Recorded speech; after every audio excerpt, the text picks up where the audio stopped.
just want to say thank you to everyone who puts this on, and what an act to follow. I was a little nervous. I'm still nervous, but they always help me relax a little, because that's fun.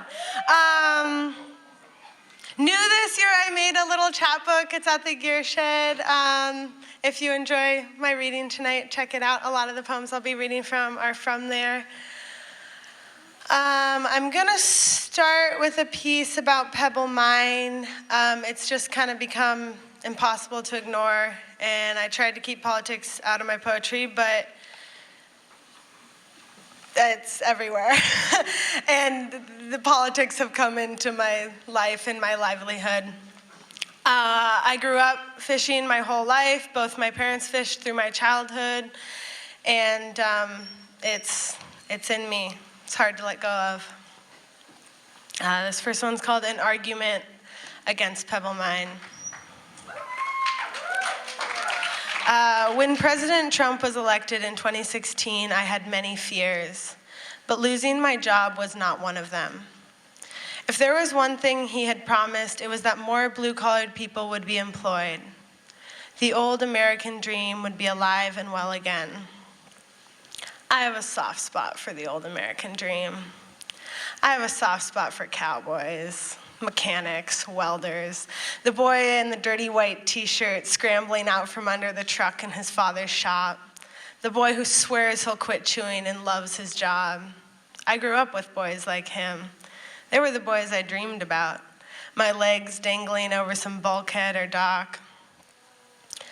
I knew that the president would pass horrible laws that would slowly ruin the environment, but I did not know he could ruin my culture, the place where I am from. There is a town where dust still rolls on the street, a town they call the Wild West, and no one is kidding around or buying condos. Now don't get your hopes up, ladies. There are no cowboys, but there are fishermen. There are welders, mechanics, construction workers, crane operators. There are men with hands so tough he can pick a burning log straight out of the fire. Men who wear work pants and don't own a tie. Men who can make you laugh till you double over, who carry you across a deep stream and give you his jacket in the snow. But when President Trump allowed the EPA to reserve the efforts of over a decade and allow the permitting of Pebble Mine in the headwaters of Bristol Bay fishing grounds, I worried for these men. I worried for my own job among them. I worried for my unborn children who may not wave their daddy off to sea. If we lose our industry, will we lose the salt from our kisses? The dirt from our pants, the sweat from our t-shirts, the scales from our boots? Will we lose our pride?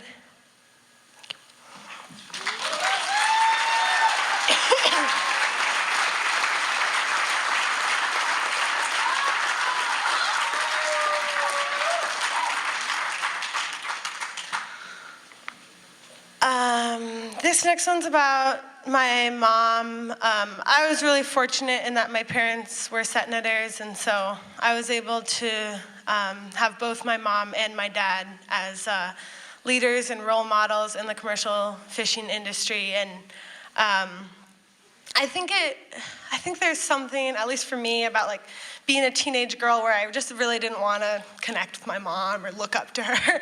But in the past couple of years, I've just realized how amazing she is. And she's just, that her inspiration to me has come out in my poetry. And this poem is called Toughness. You should see my mother's hands. Ever since I was a child, I would run my fingers across them. Each callus and knuckle I'd open and close. I remember how she told me that in high school she would look at her hands on the bus, hoping they looked tough. I longed for hands like hers. She says she got her first fishing job off a strong handshake. Says the scars on her finger are from falling down a fence when she was 6. Says her fingernails are just like her father's. He had to use scissors to trim them, too tough to clip. The same hands that muscled chains and Bruce anchors over aluminum gunnels, put tight braids in my hair, rubbed my back till I slept. When they first bought the boat, she says, they didn't have rubber gloves, just cotton, and the web would get caught under your fingernails till they bled. She says you have to use lard, not butter in a pie.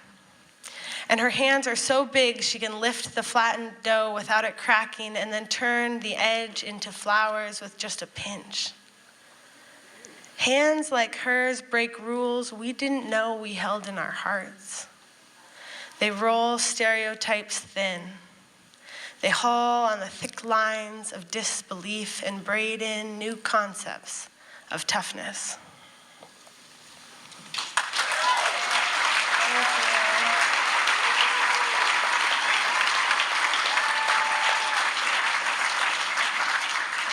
So I had the amazing opportunity to go to college and take some time away from my degree and take some poetry classes.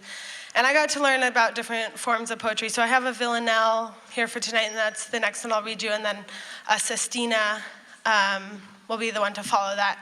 And I've found sometimes, I think the next two poems are two that were really building up inside me. And I think that sometimes when I have a poem that is maybe a topic I don't know how to write about, having a form to stick to can really help me with that.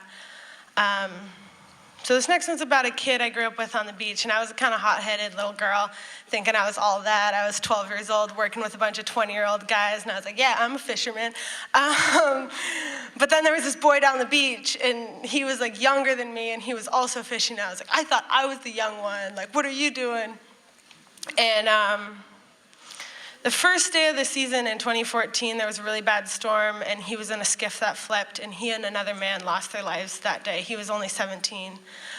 And it just struck so close to home because the way the line was on the boat and everything was something I'd done 100 times, and my sister had done, and my boyfriend had done, and my mother had done, and so this poem is for Casey. Not all fishermen grow old.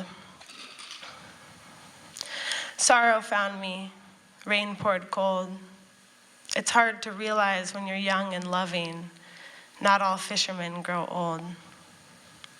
Questions haunting, life took hold. Darkness held me, blankets covering. Sorrow found me, rain poured cold. On scratchy cell phone, my mother told me the knowledge in the rumors buzzing. Not all fishermen grow old. In the salmon, skinned and boned, in every wave and engine rusting, sorrow found me, rain poured cold. The ocean, bloating, ebbing bold, his face still too far, too young for loving. Not all fishermen grow old. Coast Guard, bodies, stories fold. His eyes beneath the chopper hovering. Sorrow found me. Rain poured cold. Not all fishermen grow old.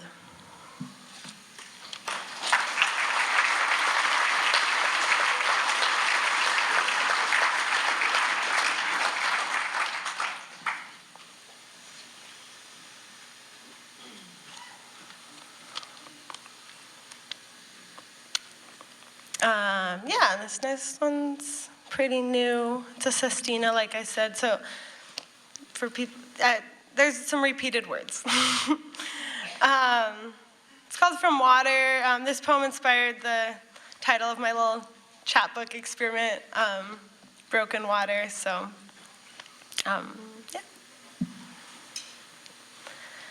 We differ, my friend and I, in what we look for in a boat. He wants performance, and I want a bunk for the nanny.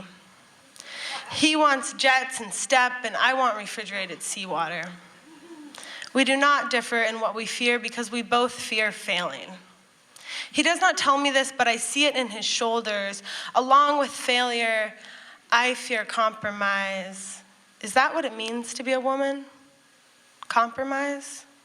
Even a woman with her own boat, a woman tougher than the sea who wears men's clothes because of big shoulders. My mother was a woman like that, and I had a nanny. I don't believe this meant she was failing, but as a child, I had a fantasy that my mother was water, that I was born from water, that I was raised on pirate ships and made no compromise. I'd pretend that I sailed the ships when the storms were so big the masts were failing, perched on a washed-up wooden old boat. And then I would hear the call of my nanny and jump off into the grass, my jacket slung over my shoulders. Now some days I feel the weight of a gender on my shoulders, when I am one of the only women on the water, and because in the winter I put away my boat to work as a nanny, my pride is tied up in the hull without a lot of room for compromise. My pride is tangled into every line on that boat, and I lie in bed at night thinking of what hydraulic hoses are closest to failing. I look to the women before me who faced the fear of failing. And if I know anything, it is because I stand on their shoulders. I have listened to their legends or secrets or worked on her boat. Women who are mothers and have broken the water, who carry anchors and car seats and sharp knives and compromise, who do give up the helm, bring the baby along, get a nanny.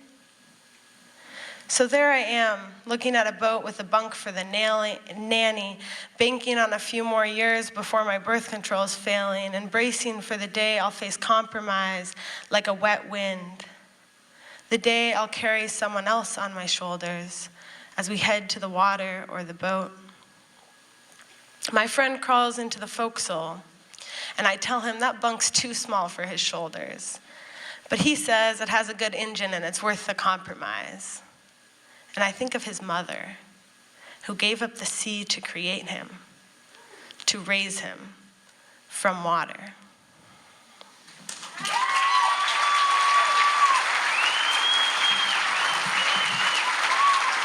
Thank you. Shout out to all the moms. Yeah.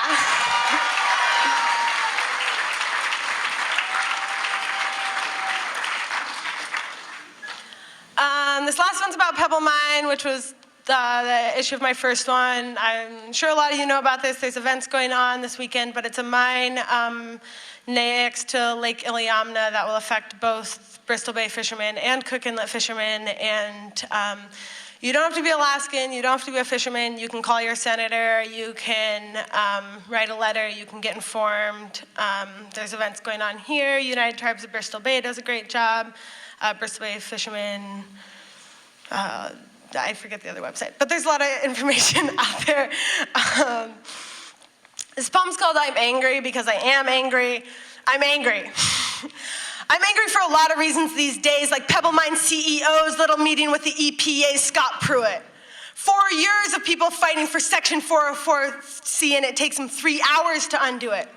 I'm angry because it's just another buddy-buddy clap on the back, another show of our dysfunctional government at the cost of a Clean Water Act. I'm angry because the Army Corps engineers want to take just months to promote a mine that usually takes years. They work for the environment. It says it on the front page of their website, but they keep shortening our comment periods when that's our only opportunity to fight. Fight back, fight against, fight for the place that raised us. The place that turned wide-eyed boys and strong-willed girls into the kind of people who don't hesitate to rip out the gills. The kind of people who can work hard but work smart. With your head down but your eyes up. The kind of people who are leaders and can motivate the crew up. The kind of people who are humbled by a storm as if they were much older. But when they walk into a bar, they wear their pride on their shoulders. The kind of people who can own a business of their own. Have some good seasons. Pay off the loans. The kind of people who can fight.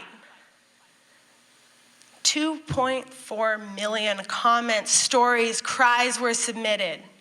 99% said no mine should ever be permitted. I'm angry because no one seems to realize there are earthquakes. Who in their right mind puts a pipeline underwater in a place that's known for seismic trauma? Who keeps toxic tailings in a lake with a dirt dam? When just yesterday there was a shake. It's a white man in a collared shirt somewhere in DC who doesn't realize that the Hudson River too once swam with salmon chest deep. But someone built a dam and logged the trees. And someone built a mine. And someone said, the fish will be just fine. But they weren't. Atlantic salmon are pretty much extinct except for the ones that live in pens whose mouths are messed up and flesh is dyed with who knows what to make it pink. I'm angry, and I want them to know that our calls to senators, comments, and writing is just the beginning. We will be camping at the mine site with our tents. This time, the salmon are winning. Thank you.